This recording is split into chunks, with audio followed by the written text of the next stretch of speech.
Salut à tous. Aujourd'hui, on va voir comment faire passer un restaurant de simple lieu où l'on mange à une destination à part entière. Et pour ça, l'arme secrète, ce sont les événements. On va décortiquer ensemble comment créer des moments qui marquent les esprits et qui bien sûr boostent le business. Allez, c'est parti. C'est la grande question que tout restaurateur se pose, non ? Le nerf de la guerre. Comment on fait pour que de nouvelles têtes poussent la porte et surtout, comment on donne envie aux clients de revenir encore et encore. C'est le défi permanent dans ce métier. Eh bien, la réponse, elle est peut-être plus créative qu'on ne l'imagine. Il s'agit de créer des événements. L'idée, ce n'est plus juste de servir un plat, c'est de proposer une vraie expérience, un moment unique qui donne une excellente raison de choisir cet endroit et pas un autre. Parfait. Alors, pour bien commencer, on va se poser deux questions toutes simples. D'abord, pourquoi est-ce que les événements sont un outil si puissant ? Et ensuite, concrètement, de quel type d'événement on parle ? En fait, un événement réussi, ça joue sur 3 tableaux en même temps. D'un côté, ça pique la curiosité, donc ça attire de nouveaux clients. De l'autre, ça crée un lien spécial avec les habitués, ça les fidélise.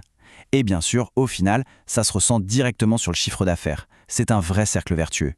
Alors, concrètement, qu'est-ce qu'on peut imaginer ? Franchement, les options sont quasi infinies. On peut penser à une soirée thématique, genre ambiance prohibition avec un cocktail spécial ou un menu dégustation unique autour d'un produit de saison. Pourquoi pas un atelier de cuisine avec le chef ? Ou même une soirée en partenariat avec un producteur local, un vigneron par exemple. Le plus important, c'est de trouver l'idée qui colle à l'ADN du restaurant. Ok, avoir une super idée, c'est le début. Mais le plus dur, c'est de la concrétiser sans que ça tourne au chaos. On passe donc à la phase de planification, comment on construit une feuille de route solide. Et tout commence par ça. C'est le point de départ absolu. Avant même de penser à la déco ou au menu, il faut se demander pour qui on fait ça ? Qu'est-ce qui leur ferait vraiment plaisir ? Qu'est-ce qui va les surprendre ? Un événement ne peut être réussi que s'il parle à son public. C'est la base de tout. Pour ne rien oublier, le mieux c'est de suivre une méthode en 4 temps. D'abord, qui est combien ? On attend combien de monde ? Ça va déterminer le personnel dont on aura besoin. Deuxièmement, la logistique et les stocks. De quoi a-t-on besoin en plus ? Des ingrédients, de la vaisselle. Troisièmement, le budget. Là, il faut être super réaliste et toujours prévoir une petite marge pour les imprévus. Et enfin, qui fait quoi ? On distribue les rôles et les responsabilités. Un bon tableau de bord peut sauver la mise. Bon, on peut avoir l'événement le mieux préparé du monde. Si personne n'est au courant, ça ne sert strictement à rien. La promotion, ce n'est donc pas une option, c'est une étape absolument vitale. Pour s'assurer que la salle soit pleine, il faut communiquer sur plusieurs fronts. Les réseaux sociaux, c'est parfait pour créer l'envie, le buzz avec de belles photos. Le site web, lui, c'est la référence où on trouve toutes les infos pratiques et où on peut réserver. Et enfin, la mailing list, c'est l'outil en or pour toucher en priorité les clients les plus fidèles.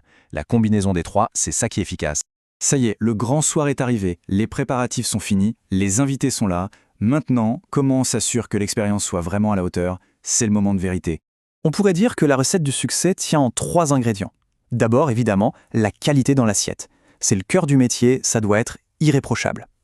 Ensuite, l'ambiance. Il faut que ce soit chaleureux, convivial, que les gens se sentent bien. Et enfin, la petite touche humaine.